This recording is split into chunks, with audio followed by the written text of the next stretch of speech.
ವಿದ್ಯಾರ್ಥಿಗಳೇ, ಈ ಪ್ರಶ್ನೆ ಹೆಂಗದ ಅಂತಂದ್ರೆ, ಒಂದು ಆಯತಾಕಾರದ ಕ್ಷೇತ್ರದ ಉದ್ದವು ಅದರ ಅಗಲಕ್ಕಿಂತ 2 ಪಟ್ಟು ಇರುತ್ತದೆ. ಈಗ ಮೊದಲ ಒಂದು ಆಯತಾಕಾರದ ಇದು ಯಾವುದು ಕ್ಷೇತ್ರ ಏನದ, ಇದು ಆಯತಾಕಾರದ ಕ್ಷೇತ್ರ ಅದ. ಆದ್ರೆ ಏನ್ ಹೇಳ್ತಾನವ, ಅಡ್ಡ 8 ಮೀಟರ್ ಚದರ ಈಜು ಕೊಳವು 8 ಮೀಟರ್ ಚದರ ಅಂದ್ರೆ ಚೌಕಾಕಾರ ಅಂತ ಅರ್ಥ ಮಾಡ್ಕೋಬೇಕು. ಒಂದು ಈಜುಗೊಳ ಅದ, ಒಂದು ಇದ್ರೊಳಗೆ ಏನದ, ಇದು ಒಂದು ಈಜುಗೊಳ ಅದ. ಎಷ್ಟು ಅದು? 8 ಚದರ ಮೀಟರ್ ಅಂದ್ರೆ ಚದರ ಈಜುಗೊಳ. ಚದರ ಅಂದ್ರೆ ವರ್ಗ. ಅದರದ ಒಂದು ಬದಿ ಎಷ್ಟದ? 8 ಅದ. ಆ ಈಜುಗೊಳದ ವಿಸ್ತೀರ್ಣ ನಾವು ತಕ್ಕೋಬೇಕು. ಮೊದಲು ಈಜುಗೊಳದ ವಿಸ್ತೀರ್ಣ ಯಾಕೆ ತಕ್ಕೋಬೇಕಂತಂದ್ರೆ, ಆ ಈಜುಗೊಳದ ವಿಸ್ತೀರ್ಣದ ಆ ಆಯತಾಕಾರದ 1/8 ಭಾಗ ಅದ. ಅದು ಈಜುಗೊಳದ ವಿಸ್ತೀರ್ಣ ಎಷ್ಟದ ಅಂತಂದ್ರೆ 1/8. ಆ ಆಯತಾಕಾರದ 1/8 ಭಾಗ ಈಜುಗೊಳದ ವಿಸ್ತೀರ್ಣ ಅದ. ಅಂದ್ರೆ ಮೊದಲು ನೀವು ಈಜುಗೊಳದ ವಿಸ್ತೀರ್ಣ ತಕೊಂಡ್ರೆ ಏನ್ ಬರ್ತದಪ್ಪ ಅಂತಂದ್ರೆ ಪೂರ್ತಿ ಆಯತದ ವಿಸ್ತೀರ್ಣ ಸಿಗ್ತದೆ. ತಿಳಿತಲ್ಲ? ಈಗ ನಾವು ಏನ್ ಮಾಡ್ಬೇಕು, ಈಜುಗೊಳದ ವಿಸ್ತೀರ್ಣ 1/8 ವಿಸ್ತೀರ್ಣ ಬರೋಬ್ಬರಿ 1/8 ವಿಸ್ತೀರ್ಣ ಬರೋಬ್ಬರಿ ಈಜುಗೊಳದ ವಿಸ್ತೀರ್ಣ ಹಿಂಗೆ ತಿಳ್ಕೊಬೇಕು. ಈಜುಗೊಳದ ವಿಸ್ತೀರ್ಣ ಏನದಲ್ಲ, ಅದು 1/8 ಭಾಗ 1/8 ಭಾಗದ ವಿಸ್ತೀರ್ಣ. ಅದು ನೋಡ್ರಿ ಏನು, 1/8 ಭಾಗದ ವಿಸ್ತೀರ್ಣ. 1/8 ಭಾಗದ ವಿಸ್ತೀರ್ಣ 1/8 ಭಾಗದ ವಿಸ್ತೀರ್ಣ ಬರೋಬ್ಬರಿ ಈಜುಗೊಳದ ವಿಸ್ತೀರ್ಣ. ಈಜುಗೊಳದ ಭುಜ ಎಷ್ಟದ? ವಿಸ್ತೀರ್ಣ ಬರೋಬ್ಬರಿ ಚದುರಾಕಾರದದು ವಿಸ್ತೀರ್ಣ ಬರೋಬ್ಬರಿ ಎದರದು? ಈಜುಗೊಳದ ವಿಸ್ತೀರ್ಣ ಬರೋಬ್ಬರಿ ಭುಜ ಗುಂಡ್ಲೆ ಭುಜ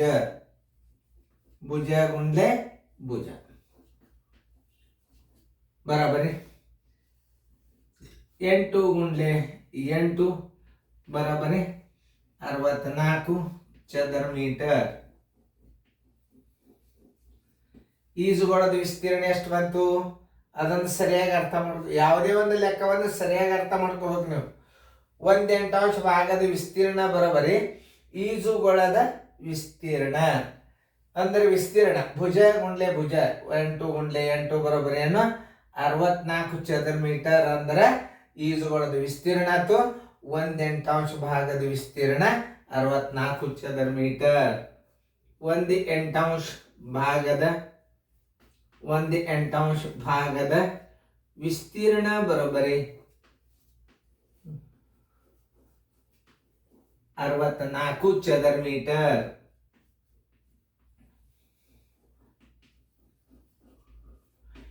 ಇನ್ನ ಪೂರ್ಣ ವಿಸ್ತೀರ್ಣ ತಕ್ಕೋಬೇಕು. ಆಯತದ ವಿಸ್ತೀರ್ಣ ಬರೋಬ್ಬರಿ 1/8 ಭಾಗ ಬರೋಬ್ಬರಿ 64 ಚದರ ಮೀಟರ್. ಒಂದು ಭಾಗದ ವಿಸ್ತೀರ್ಣ ಬರೋಬ್ಬರಿ ಎಷ್ಟು?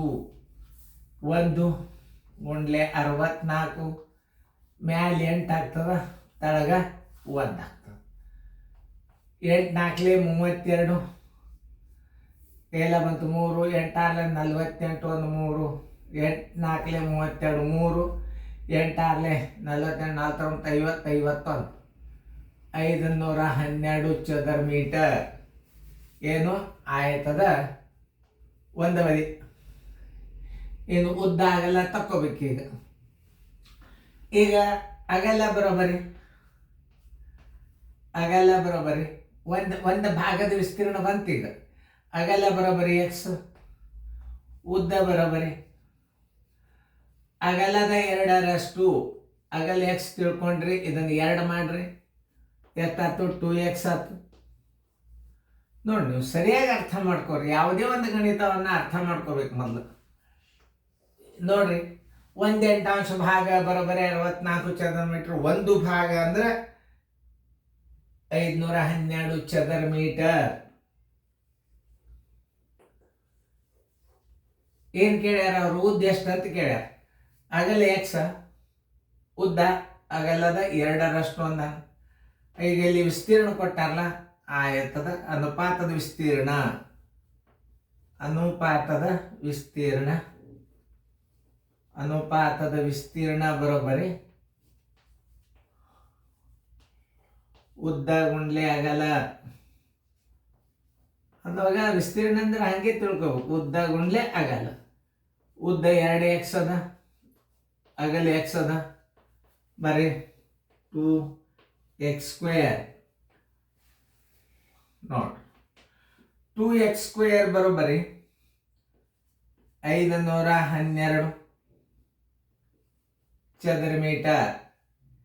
x² ಬರೋಬ್ಬರಿ 512 ಡಿವೈಡೆಡ್ ಬೈ 2. 2 ಒಂದಲೆ, 2 ಎರಡಲೆ 4, 2 ಐದಲೆ 10, 2 ಆರಲೆ 12. ನೋಡ್ರಿ ಇನ್ನೊಂದ್ಸಲ ನೋಡ್ರಿ, 256. x² ಬರೋಬ್ಬರಿ 256. 2 ಎರಡಲೆ 4, 2 ಐದಲೆ 10, 2 ಆರಲೆ 12. x² ಬರೋಬ್ಬರಿ 256. 256. x ಬರೋಬ್ಬರಿ 256 ವರ್ಗಮೂಲ. ಎಷ್ಟು ಬರ್ತದ ನೋಡ್ರಿ, ವರ್ಗಮೂಲ ತೆಗೀರಿ. 256 ವರ್ಗಮೂಲ ನೋಡ್ರಿ, ಇಲ್ಲೇ 2 ಭಾಗ ಮಾಡ್ಕೊಡ್ರಿ.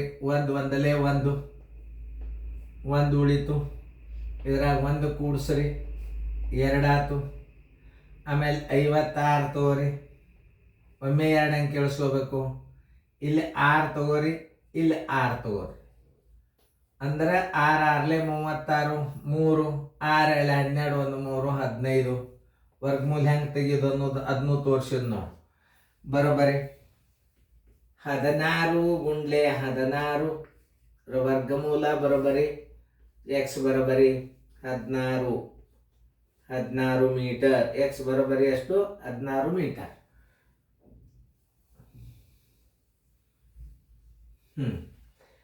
ತಿಳ್ಕೊಂಡ ಮಾಡ್ಬೇಕು ಹಿಂಗ. ಈಗ ಏನ್ ಹೇಳೋಣ, ಉದ್ದ ಬರೋಬ್ಬರಿ ಎಷ್ಟು? ಅಗಲ ಬರೋಬ್ಬರಿ x, ಅಗಲ ಬರೋಬ್ಬರಿ x. x ಬರೋಬ್ಬರಿ ಏನು? 16 ಮೀಟರ್. ಉದ್ದ ಬರೋಬ್ಬರಿ 2x ಬರೋಬ್ಬರಿ 16 ಗುಂಡ್ಲೆ 2 ಬರೋಬ್ಬರಿ 32 ಮೀಟರ್. 16 ಎಳೆ 32 ಮೀಟರ್. ಅವ್ರು ಕೇಳಿದ್ದೇನು? ಅವ್ರೇನ್ ಕೇಳ್ಯಾರ ನೋಡ್ರಿ, ಆ ಕ್ಷೇತ್ರದ ಉದ್ದವು ಎಷ್ಟು? ಆದ್ದರಿಂದ ಆನ್ಸರ್ ಉದ್ದ ಬರೋಬ್ಬರಿ 32 ಮೀಟರ್. ಉತ್ತರ ಸಂಖ್ಯೆ ಎಲ್ಲದ ನೋಡ್ರಿ, ಬಿ. ಇಂಥ ಲೆಕ್ಕಗಳನ್ನ ತಿಳ್ಕೊಬೇಕು ಮೊದಲು. ಹೆಂಗದ ವರ್ಗಮೂಲ ಇಷ್ಟ್ರಾಗ್ಯನ ಹೆಂಗೆ ತಿಳಿಸಿನ, ವರ್ಗಮೂಲಗಳನ್ನ ಹೆಂಗೆ ಮಾಡಬೇಕು, ಇಂಥ ಗಣಿತಗಳು ಇವೆಲ್ಲ ನೋಡಿ. ನವೋದಯದಾಗ ಇಂಥ ಗಣಿತಗಳು ಬೀಳ್ತಾವಂದ್ರೆ ಥಿಂಕಿಂಗ್ ಪವರ್, ವಿಚಾರ ಮಾಡಬೇಕು ತಿಳಿತಲ್ಲ. ಈಗ ಇನ್ನೊಂದ್ಸಲ ಚೆನ್ನಾಗಿ ತಿಳಿಸಿ ನಾನು ನೋಡ್ರಿ. ಈಗ ನಾವು ಪೈಲ ಹಿಡಿದು ಹೇಳ್ತಂದ್ರೆ ಲಕ್ಷ ಕೊಟ್ಟು ನೋಡ್ರಿ. ಒಂದು ಆಯತಾಕಾರದ ಕ್ಷೇತ್ರದ ಉದ್ದವು ಅಗಲಕ್ಕಿಂತ 2 ಪಟ್ಟು ಇರುತ್ತದೆ. ಅಡ್ಡ 8 ಮೀಟರ್ ಚದರ ಈಜುಗೊಳವು ಕ್ಷೇತ್ರದ 8ನೇ ಒಂದು ಭಾಗವನ್ನು ಆಕ್ರಮಿಸುತ್ತದೆ. ಆಯತಾಕಾರದ ಕ್ಷೇತ್ರದ ಉದ್ದ ಏನು? 1/8 ಭಾಗದ ವಿಸ್ತೀರ್ಣ ಬರೋಬ್ಬರಿ ಈಜುಗೊಳದ ವಿಸ್ತೀರ್ಣ. ವಿಸ್ತೀರ್ಣ ಬರೋಬ್ಬರಿ ಭುಜ ಗುಂಡ್ಲೆ ಭುಜ. ಯಾಕೆ ಚದುರ ಅಂತ ಹೇಳ ನೋಡಿ. ಚದುರ ಅಂತ ಹೇಳಂದ್ರೆ ಏನ್ ಮಾಡ್ಬೇಕು? 8 ಗುಂಡ್ಲೆ 8 ಏನಾಯ್ತು? 64 ಚದರ ಮೀಟರ್ ಆಯ್ತು. ಅದೆಷ್ಟು? 1/8 ಭಾಗದ ವಿಸ್ತೀರ್ಣ ಬರೋಬ್ಬರಿ 64 ಚದರ ಮೀಟರ್. 1/8 ಭಾಗದ 1/8 ಭಾಗ ಬರೋಬ್ಬರಿ 64 ಚಿಮ್ಮಿ. 1 ಭಾಗ ಬರೋಬ್ಬರಿ ಎಷ್ಟು? 1 × 64 ಇದು ಗುಣಕ ವಿಲೋಮ ಆಗ್ತದೆ. ಮೇಲೆ 8 ತಳಗಂತು 512 ಬಂತು. 512 ಅದೇನು ಒಟ್ಟು ವಿಸ್ತೀರ್ಣ, ಒಟ್ಟು ಆಯತದ ಪೂರ್ತಿ ವಿಸ್ತೀರ್ಣ ಎಷ್ಟಾಯ್ತು? ಒಂದು ಫುಲ್ ಆಯತದ ವಿಸ್ತೀರ್ಣ 512 ಆಯ್ತು. ಈಗ ಅವ್ರು ಏನು ಹೇಳ್ಯಾರ? ಉದ್ದ ಅಗಲ ಎಷ್ಟು ಅಂತ ಕೇಳ್ಯಾರ. ಈಗ ನೀವು ಅನುಪಾತ ಹಚ್ಕೋರಿ. ಅಗಲ ಎಕ್ಸ್ ಇಟ್ಕೋರಿ. ಉದ್ದ ಅಗಲದ 2ರಷ್ಟು ಅಂದಾನ. ಎಕ್ಸ್ × 2 2x ಆಯ್ತು. ಅನುಪಾತದ ವಿಸ್ತೀರ್ಣ ತಕ್ಕೋಬೇಕು ಮೊದಲು. ಇವಕ್ಕೆ ಏನಂತಾರೆ? ಇವಕ್ಕೆ ಅನುಪಾತ ಅಂತಾರ. ಉದ್ದ ಎಷ್ಟದ? 2x ಇಟ್ಕೊಂಡಿರಿ, ಅಗಲ x ಇಟ್ಕೊಂಡಿರಿ. 2x × x ಬರೋದು 2x². 2x² ಸಮ ಅಂದ್ರೆ ಪೂರ್ತಿ ಆ ಆಯತದ ವಿಸ್ತೀರ್ಣ. x² ಬರೋಬರಿ 512. ಈ 2 ಈ ಕಡೆ ಭಾಗಿಸಿದ್ರ ಅಂದ್ರೆ x² ಉಳಿತದೆ. ಇದನ್ನ ತಿಳ್ಕೊಬೇಕು ಮೊದಲು. ಏನು? ಈ 512ಕ್ಕೆ ನೀವು x² ಬರ್ಬೇಕಾದ್ರೆ 2ರಲ್ಲಿ ಭಾಗಿಸ್ಬೇಕು. 2ರಲ್ಲಿ ಭಾಗಿಸಿ 256 ಬಂತು. x² ಬರೋಬರಿ 256. x ಬರೋಬರಿ 256 ವರ್ಗಮೂಲ ತೆಗಿಬೇಕು. 16 × 16 16 ಮೀಟರ್ ಆಯ್ತು. ಎಕ್ಸ್ ಅಂದ್ರೆ ಏನು? ಅಗಲ. ಎಕ್ಸ್ ಬರೋಬರಿ ಏನು? ಅಗಲ. ಆಮೇಲೆ ಇನ್ನು ನೋಡಿ, ಅಗಲ ಬರೋಬರಿ 16 ಮೀಟರ್, ಉದ್ದ ಬರೋಬರಿ 2x. 2ರಷ್ಟು ಅಂದ್ರೆ 2 × x, 16 × 2 32 ಚದರ ಮೀಟರ್. ಅದು 32 ಮೀಟರ್. ಈಗ ಅವ್ರೇನು ಕೇಳ್ಯಾರ? ಉದ್ದ ಎಷ್ಟು ಅಂತ ಕೇಳ. ಉದ್ದ ಬರೋಬರಿ 32 ಮೀಟರ್. ವರ್ಗಮೂಲ ತೆಗಿಯಾಗ ನೋಡ್ರಿ ಎಷ್ಟು ಈಜಿ ಅದ. 256 ಇಟ್ಕೊಂಡಿರಿ. ಈಗ ಈ ವರ್ಗ ಅಂಕೆಗಳಿಂದ ಭಾಗಿಸ್ಬೇಕು. ಈ ಕಡೆದು 2 ಗುಂಪು ಮಾಡ್ಕೋಬೇಕು ನೀವು. 56 ಈ ಕಡೆ 2 ಉಳಿತು. 1 ಒಂದಲ್ಲೇ 1 ಶೇಷ ಉಳಿತು. ಈ 1ನ್ನು ಇದರಾಗ ಕೂಡಿಸಿದ್ರೆ 2 ಆಯ್ತು. ಆಮೇಲೆ ಈ 2ರಲ್ಲೇ ಈ 15ಕ್ಕೆ ಭಾಗಿಸ್ರಿ. 2 6 12, 2 7 14. 7 7 40, 27 ದೊಡ್ಡದಾಗ್ತದೆ. 26 6 156 ಬಂತಿಲ್ಲ ನೋಡ್ರಿ. ಇಲ್ಲಿ ನೋಡ್ರಿ, ಇಲ್ಲಿ ದಂಡಿಗೆ 6 ಬಂದದಂದ್ರೆ 4 4 16, 6 6 36 2 ಹಚ್ಬೇಕು ನೀವು. ಇಲ್ಲಿ ದಂಡಿಗೆ 6 ಬಂದದಂದ್ರೆ 6 6 ಹತ್ತಬೇಕು ಒಂದು, ಬೇಕಾದ್ರೆ 4 4 ಹತ್ತಬೇಕು ಒಂದು. ಇಂಥ ಪಾಯಿಂಟ್ಸ್ಗಳು ನೆನಪಿರ್ಬೇಕು ನಿಮ್ಗೆ ವರ್ಗಮೂಲ ತೆಗಿಯಾಕ. 2 7 14 ಇಲ್ಲಿ 7 ಇಲ್ಲಿ 7 ಇಡಬಾರ್ದು. ಯಾಕಂದ್ರೆ ಕೊನೆಗೆ 7 ಬಂದ 7 ಹಚ್ಚಿದ್ರೆ ದಂಡಿಗೆ 9 ಅಂತೂ 9 ಬರ್ತದೆ. ಇಲ್ಲಿ 9 ಇಲ್ಲ. ಇಲ್ಲಿ 6 ಅದ ಅಂದ್ರೆ ಏನು ಹಚ್ಕೋಬೇಕು? ದಂಡಿ ಅಂಕಿ ಇಲ್ಲಿ 4 4, ಇಲ್ಲಿ 4 ಇಲ್ಲಿ 4 ಹತ್ತದ ಒಂದು. ಇಲ್ಲಿ 6 ಇಲ್ಲಿ 6 ಹತ್ತದ ದಂಡಿಗೆ 6 ಇದ್ರೆ. 4 4 16, 6 6 36, 26 156, 3 0 ಬಂದು. ವರ್ಗಮೂಲ ಎಷ್ಟು ಬಂತು? 16. 16 ಅಂದ್ರೆ ಏನು? ಎಕ್ಸ್. ಎಕ್ಸ್ ಬರೋಬರಿ 16. ಎಕ್ಸ್ ಬರೋಬರಿ ಏನು? 16. 2x ಬರೋಬರಿ 16 ಅಂದ್ರೆ ಅಗಲದ 2ರಷ್ಟು ಒಂದಾರ 2x. 16 × 2 32 ಮೀಟರ್ ಆಯ್ತು. ಆನ್ಸರ್ ಏನು? ಉದ್ದ ಎಷ್ಟು ಅಂತ ಕೇಳ್ಯಾರ. ಇದ್ರದ್ದು ಆಯ್ತದು. ಉದ್ದ ಬರೋಬರಿ 32 ಮೀಟರ್. ಉತ್ತರ ಸಂಖ್ಯೆ ಬಿ. ಹಿಂಗೆ ವಿಡಿಯೋಗಳನ್ನ ತಿಳಿಸಿ ಹೇಳುವಾಗ ನೀವು ಲಕ್ಷ್ಯ ಕೊಟ್ಟು ನೋಡ್ಬೇಕು ಗಣಿತಗಳು. ಇಂಥವೆಲ್ಲ ಗಣಿತಗಳನ್ನು ಪದೇ ಪದೇ ಮಾಡೋದರಿಂದ ನಿಮಗೆ ನೆನಪಿನ ಶಕ್ತಿ ಭಾಳ ಪವರ್ಫುಲ್ ಬರ್ತದೆ. ತಿಳಿತಲ್ಲ ಎಲ್ಲರಿಗೂ ಗಣಿತದ? ನೋಡ್ರಿ, ಇನ್ನೊಂದ್ಸಲ ಚಂದಂಗೆ ಅರ್ಥ ಮಾಡಿಕೊಂಡು ಇಂಥವೆಲ್ಲ ವಿಡಿಯೋಗಳನ್ನು ನೋಡೋದ್ರಿಂದ ನವೋದಯದಾಗ ಎಂತೆಂಥ ಗಣಿತಗಳು ಬಿದ್ದಿರ್ತಾವ ನೋಡ್ರಿ. ಎಲ್ಲ ಎಷ್ಟು ಚಂದ ತಿಳಿಸಿ ಹೇಳೇನು, ದೂರಾಗಿ ಬಿಡಿಸಿನು. ಅಂದರೆ ಒಂದು ಸ್ವಲ್ಪ ಅಕ್ಷರದ ಬರೆಯಲ್ಲ ಲೋಪದೋಷ ಆಗಿದ್ದರೆ ತಿದ್ಕೊಳ್ರಿ. Thank you. ಚಂದಂಗೆ ಫೇರ್ದಾಗ ಬರ್ಕೊಡ್ರಿ.